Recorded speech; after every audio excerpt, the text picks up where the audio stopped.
We are back with some more Evo content today. We got Brandon's car back.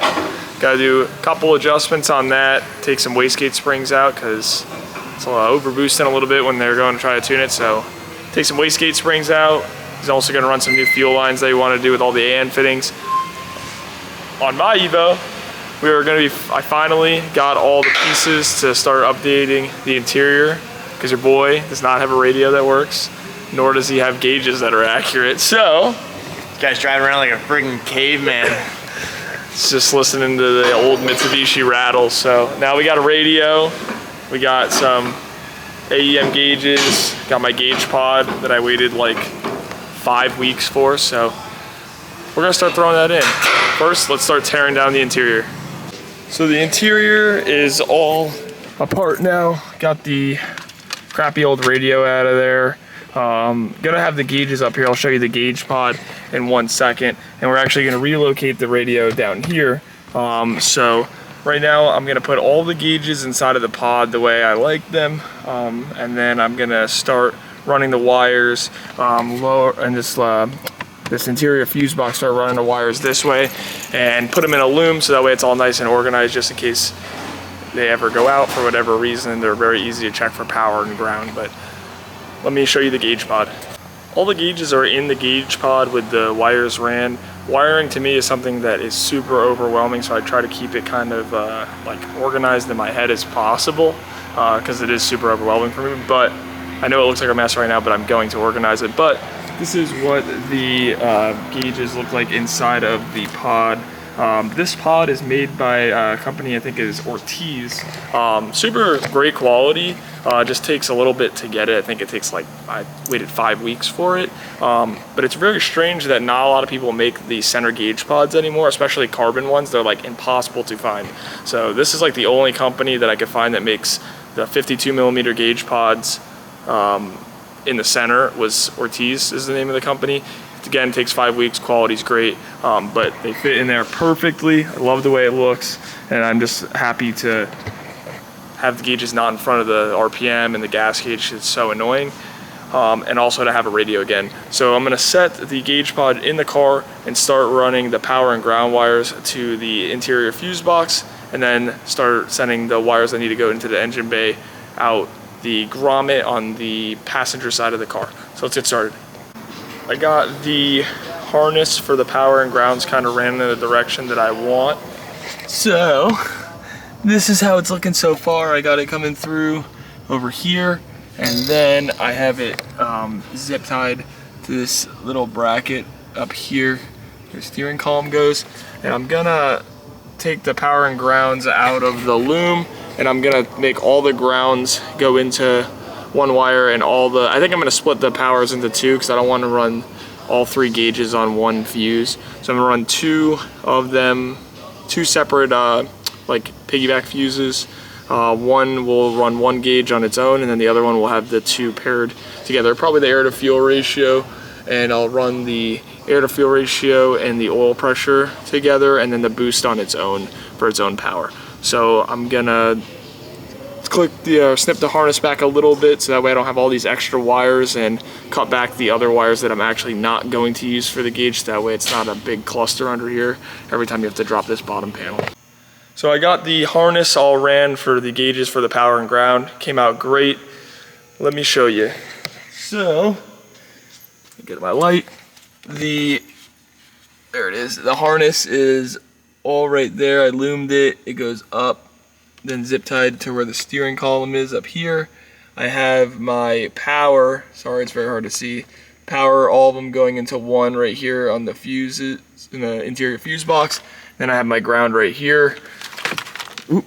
Now let's turn the key on and make sure the gauges come on, because they should. Hey, looks sick. There we go. All right. Next thing to do is run all the sensors, make a little harness for that way everything stays organized there. And then we should be done with that. The next thing we're gonna do is install the radio, because this car has no radio, and all you think about when you're in here is your intrusive thoughts. All right, so I got 2 of the gauges in so far, and it is super late. It's already 12 o'clock. So we are gonna continue this tomorrow. Tomorrow I'm gonna do the boost gauge, and then also the car is having an issue with the coolant temperature sensor, so it's keeping the fans on. So we're gonna address that tomorrow as well. But we're extremely tired, so tomorrow we're gonna wire the last gauge, which is the boost gauge, and put in that radio. See you tomorrow. Welcome back. Another glorious day at the shop at night. It's time to go home. That's what we want to leave. We want to leave, but got to rewire or continue where I left off on the Evo. So what I'm going to do is finish the boost gauge and then put the radio in, because again, listening to the intrusive thoughts for the last, I don't know, 4 months. So let's get started. So all the gauges are wired up now, and the radio. Oh shit. Take a look. Got the radio relocated down here. All the gauges up here. Oh, dropped my key. Let's see it. Damn. That shit looks so good. And the radio. But everything is now in. Am having a slight problem with the car, but we're gonna address it later. It has a coolant temp sensor that keeps going bad, so it keeps the fans on and it's making the car run rich. So I'm gonna check that out later on this week and keep you guys updated. Well, finally figured out what was wrong with the coolant temperature sensor. It actually had a broken wire where it went through the firewall, so we repaired that, and that is all fixed now. The AFR gauge is working perfectly. The AFRs are on point now. So the next thing that I'm gonna do to the inside is put some new speakers in, because the ones that I have are blown, and I think the only ones that work are the 2 rear ones, not even the door ones. So I'm gonna start putting in the new speakers, and also we're gonna redo the interior, rewrap it in a color. Leave in the comments what color you think I'm doing. Our boy Devin is gonna hook it up. He's gonna help us out. He's gonna be the one that is doing the wrapping on the new interior, all the materials, so make sure to check him out. I'll put his Instagram link below. So got the first door panel off, and that speaker is looks like the original speaker, so definitely gonna be happy that I'm replacing this. Plus it doesn't even work. Looks like absolute doo-doo.